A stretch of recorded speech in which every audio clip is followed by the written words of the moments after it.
আসসালামু আলাইকুম প্রিয় দর্শক, আজকে আমার মোটো ভ্লগিং প্রথম ভিডিও আজকে থেকে শুরু করলাম। তবে আপনাদের সাড়া পেলে পরবর্তীতে আরও দারুণ দারুণ ভিডিও আপনাদের উপহার দেবো ইনশাল্লাহ। এর পাশাপাশি আমার এই চ্যানেলে ট্রাভেল ভ্লগও থাকবে।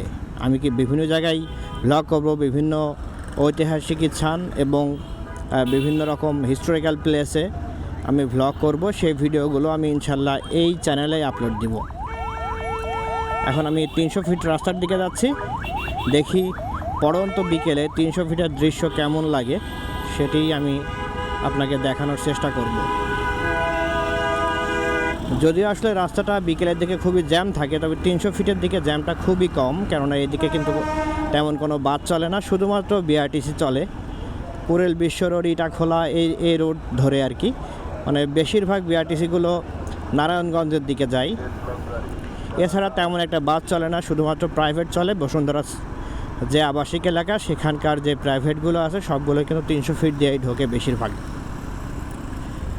যাক, এখন আমি 300 ফিট রাস্তার দিকেই রওনা দিয়েছি।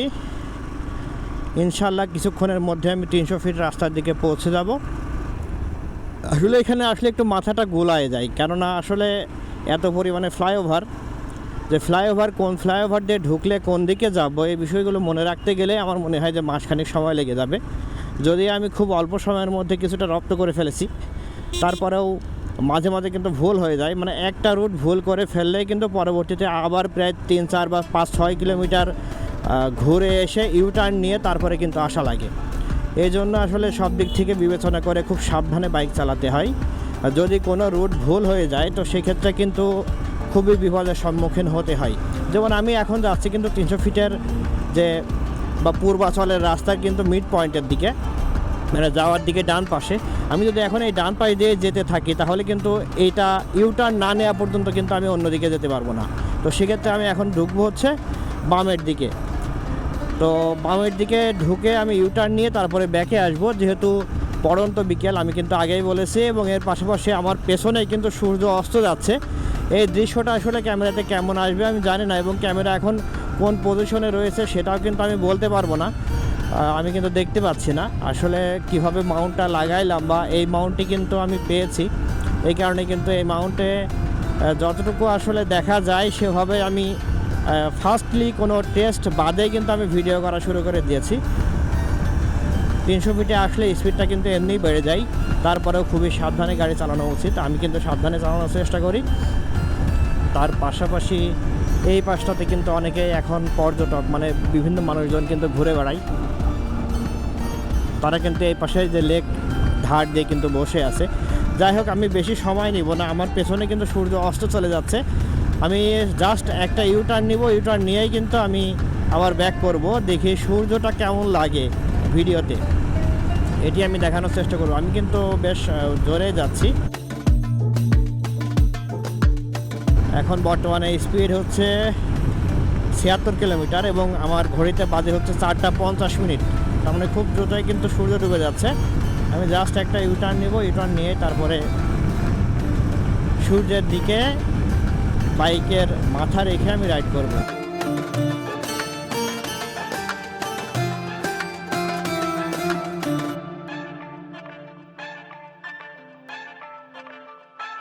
হুটহাট করে কিন্তু রাস্তা পার হতে চলে আসে মানুষ, তো সেদিকে খুব বিবেচনা করে কিন্তু বাইকটা চালাতে হয়। 2 চাকার বাইক, এই কারণে হুটহাট করে কিন্তু ছোটোখাটোভাবে গোতা লাগলেই কিন্তু একদম শেষ। আর যে স্পিড, সামনে ইউটার্ন রয়েছে, আমি এই ইউটার্নটাই ধরবো।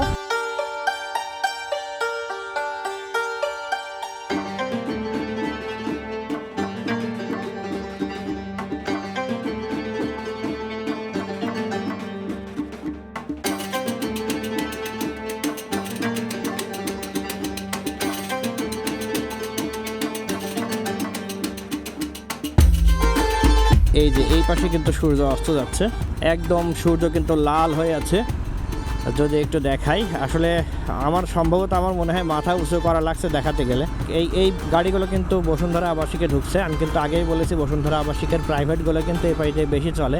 আর সূর্যটা আজকে এত সুন্দর লাগছে যে আসলে ক্যামেরাতে কেমন লাগবে আমি জানি না, তবে আমার চোখে সেই রকম লাগছে। আসলে লাল টকটকে মনে হচ্ছে ডিমের কুসুম, ঠিক হাঁসের ডিমের কুসুম যেমন লাল হয় ঠিক তেমন একদম মানে কক্সবাজারেও অনেক সময় কিন্তু এই রকম একটা দৃশ্য বা এরকম একটা ফিল পাওয়া যায় না যেটা এখন পাওয়া যাচ্ছে।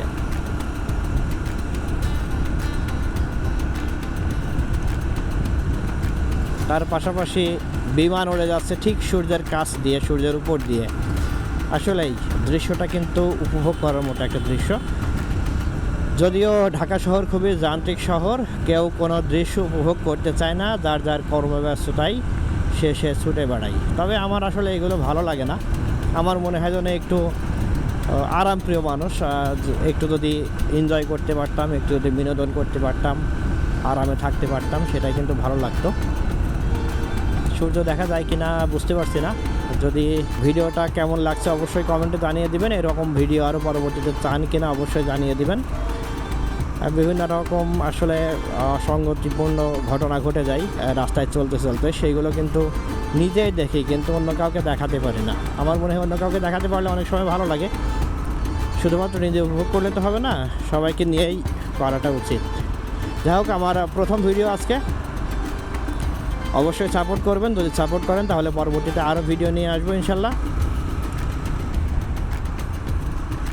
একদম কিন্তু সামনে থেকে ইউটার্ন নিয়ে তারপরে আবার ওই রাস্তায় প্রবেশ করতে হবে, এছাড়া কিন্তু ওই রাস্তাতে যাওয়ার মতো আর কোনো ইউটার্ন নেই। আমি একটা ইউটার্ন ছিল সেটাই কিন্তু শেষ করে চলে আসছি ইউটার্ন নিয়ে। পরবর্তীতে শুধুমাত্র একদম কুড়িলে চলে যাওয়া লাগবে, কুড়িল বিশ্ব রোডের ওখানে গেলেই কিন্তু ইউটার্নটা নেওয়া যাবে। এর আগে ইউটার্ন নেওয়ার কোনো সুযোগ নেই। সব গাড়ি মনে হয় সম্ভবত বসুন্ধরা আবাসিকে ঢুকছে, আবাসিকের মধ্যে জ্যাম বেঁধে গিয়েছে, এই কারণে হয়তো সব জ্যামে পড়ে আছে। যাই হোক, আমি চেষ্টা করব ফাঁক ফোকর দিয়ে বের হওয়ার জন্য, কিন্তু অটোটার জন্য বের হতে পারলাম না। জায়গা পেলেই অটোগুলো কিন্তু ঢুকায় দেয়, ঠিক বাইকার যেমন ছোট্ট জায়গা পেলে কিন্তু বাইকাররাও ঢুকিয়ে দেয়। যদিও বাইকারদের জন্য কিন্তু জ্যামটা কম হয়, অনেকে অনেকভাবে মন্তব্য করে, কিন্তু বাইকাররা কিন্তু জ্যামের জন্য দায়ী নয়। যত যাই বলুক, অল্প একটু জায়গা হলেই কিন্তু বাইকাররা বের হয়ে চলে যেতে পারে, সেক্ষেত্রে জ্যাম বাঁধার কোনো প্রশ্ন আসে না। এই পাশটা রাস্তা ভাঙা, তারপরেও বারবারই আমি ভুল করে এই পাশেই কিন্তু ঢুকে পড়ি। এখন আমি ঢুকবো হচ্ছে খিলক্ষেতের রাস্তায়। সেক্ষেত্রে আমাকে অবশ্যই বিমানবন্দরের যে ফ্লাইওভার রয়েছে, ফ্লাইওভার দিয়ে যেতে হবে।